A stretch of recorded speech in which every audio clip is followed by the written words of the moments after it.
Kali ini kita sedikit mengupas tentang ilmu hikmah yang bagi kalangan milenial saat ini sangat digandrungi, ya, sangat menjadi satu hal yang membuat mereka penasaran. Sampai mereka ada yang ikut bergabung di dalam beberapa padepokan karena persepsi yang sudah tersebar luas, ilmu hikmah itu adalah ilmu-ilmu yang seperti pental-pentalan, dipukul mental, mau ditendang mental, atau mungkin ilmu yang bisa menyambat jin ke dalam tubuhnya sendiri, atau mungkin ilmu yang mereka juluki dengan ilmu laduni. Lalu bagaimana pandangan Islam tentang ilmu hikmah tersebut? Baik, kita sebelum membahas yang dimaksud itu, terlebih dahulu kita harus memahami tentang definisi hikmah itu sendiri. Allah Subhanahu wa taala berfirman dalam Al-Qur'an, "Yu'til hikmata may yasha wa man yu'tal hikmata faqad utiya khairan katsira." Allah memberikan hikmah kepada orang yang Allah kehendaki. Barang siapa yang Allah berikan hikmah, maka dia telah diberikan oleh Allah Subhanahu wa taala kebaikan yang banyak sekali. Nah, para ulama ahli tafsir menafsirkan, mengomentari al-hikmah dalam ayat ini, ya, bermacam-macam, tetapi maknanya itu satu kesatuan. Di antaranya, ya, di dalam tafsir At-Tabari, ya, di sini dijelaskan, al-hikmah yu'til hikmatah, yakni yu'tillahu al-isabata fil qali wal fi'li may yasha min ibadih, wa may yu'tal isabata fi dhalik minhum faqad utiya khairan katsira. Dalam tafsir At-Tabari dikatakan, Allah memberikan hikmah, artinya Allah memberikan kebenaran di dalam ucapan dan perbuatannya pada orang yang Allah kehendaki dari hamba-hambanya.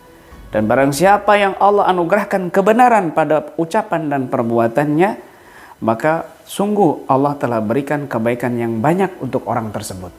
Nah, hikmah di sini maknanya anugerah atau hidayah, petunjuk, kebenaran di dalam ucapan dan perbuatan.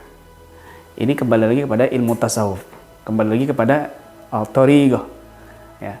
Artinya ilmu hikmah ini kebenaran di dalam ucapannya, kebenaran juga di dalam perbuatannya. Itulah orang ahli hikmah. Nah, maka makna yang dimaksud hikmah oleh Allah Subhanahu wa taala dan Rasulnya dan juga para ulama Ahlussunnah Jamaah, ya, di antaranya mereka yang memiliki kebenaran di dalam ucapan dan perbuatan. Siapa orang yang Allah berikan anugerah ini, kebenaran di dalam ucapan dan perbuatannya, maka sungguh Allah telah berikan kebaikan yang banyak. Nah, di hadis yang lain, ya, di komentar yang lain dari hadis juga ada yang mengatakan hikmah di sini al-ma'rifah bil Quran, nasikhi wa mansukhi wa muhkami wa mutasyabih wa muqaddami wa muakhiri wa halali wa harami wa amsalih. Yaitu hikmah dimaksud di situ adalah Al-Quran dan ilmu nasikh mansukh, ilmu muhkam, ilmu mutasyabih, ilmu muqaddam, muakhir, dan tentang halal dan haram yang dijelaskan dalam Al-Quran dan semisalnya. Maka hikmah di sini adalah yang menyangkut ilmu Al-Quran dan semua peralatan daripada ilmu Al-Quran. Itu adalah ilmu hikmah. Nah, kemudian juga ada yang menafsirkan di sini, yang mengomentari dengan hadis juga, bahwasanya al-hikmah di situ adalah al-fiqih fil Quran atau al-faham fil Quran, yaitu kepahaman tentang Al-Quran. Ya. Maka tafsir-tafsir dari para ulama ini yang diambil hujahnya dari hadis-hadis juga, semua itu tadi dari hadis-hadis Nabi SAW, maka ini menjadi pemahaman satu kesatuan yang luar biasa, bahwa al-hikmah di sini, barang siapa Allah memberikan yu'til hikmatan may yasha, Allah memberikan hikmah, ilmu hikmah kepada orang yang Allah kehendaki, wa may yu'tal hikmata faqad utiya khairan katsira, barang siapa yang Allah berikan ilmu hikmah, maka Allah telah berikan kebaikan yang banyak. Yang pertama tadi adalah al-isabah fil qaul wal fi'il, kebenaran di dalam ucapannya dan di dalam perbuatannya. Maka ketika ada ahli hikmah membuat adegan-adegan settingan, bohong di dalam ucapan, bohong di dalam perbuatan, ini jauh dari kata hikmah yang sesungguhnya. Ini jauh dari kata ahli hikmah yang dimaksud oleh Allah Subhanahu wa taala dan Rasulnya. Kenapa? Karena ahli hikmah adalah al-isabah fil qaul wal fi'il, kebenaran di dalam ucapan dan perbuatannya. Ini kembali kepada ilmu tasawuf, ilmu hati, ilmu thariqah. Maka yang lebih layak disebut ahli hikmah adalah mereka al-mutasawwifah atau ahlu thariqah.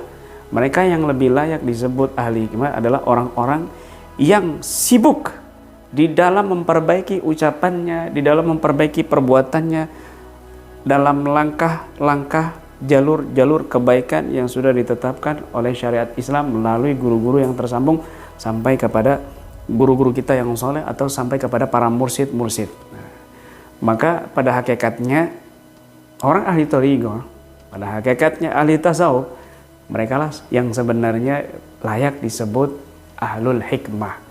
Barang siapa yang masuk kepada itu, barang siapa yang Allah anugerahi itu, faqad utiya khairan katsira, maka sungguh Allah telah berikan kebaikan yang banyak.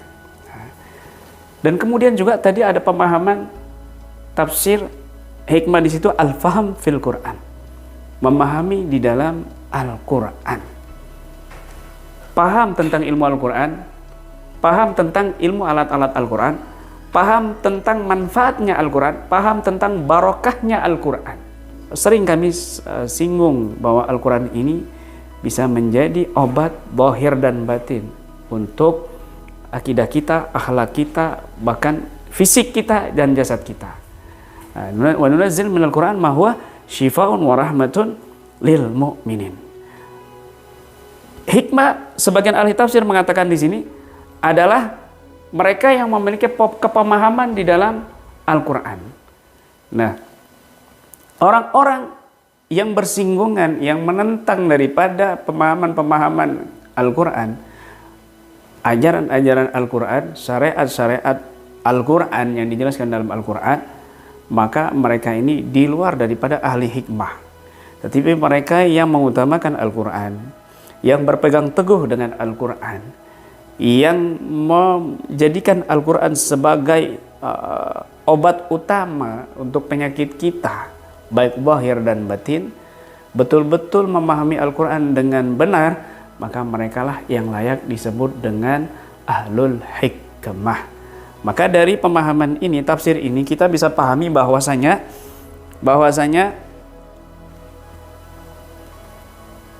mereka yang disebut al-hikmah tadi, yang pertama, mereka yang berusaha memperbaiki ucapan dan perbuatannya dalam kebenaran, ya, bukan kemunafikan, bukan kebohongan dan lain sebagainya.